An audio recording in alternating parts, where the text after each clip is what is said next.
हज का वाक़या हज़रत उमर बिन अब्दुलैस के दौर में एक बुज़ुर्ग हज के लिए मक्का मुकर्रमा रवाना हुए।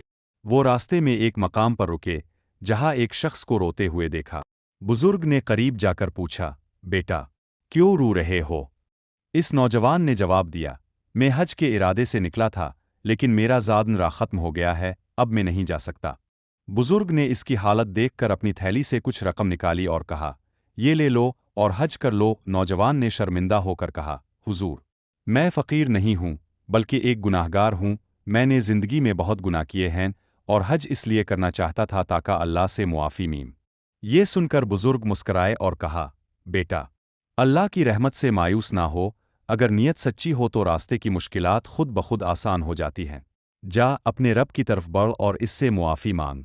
ये कहकर उन्होंने नौजवान को गिले लगाया और इसे रुखसत किया। इस वाक़ये के कई साल बाद बुज़ुर्ग को मक्का में वही नौजवान मिला, मगर अब वो एक नेक और पारसा इंसान बन चुका था। इसने बुज़ुर्ग का हाथ चूमा और कहा, आपकी दी हुई मदद और नसीहत ने मेरी ज़िंदगी बदल दी।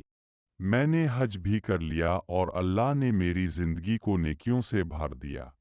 ये सुनकर बुज़ुर्ग की आंखों में आंसू आ गए और उन्होंने कहा, बेटा, अल्लाह की रहमत हर चीज़ से बड़ी है।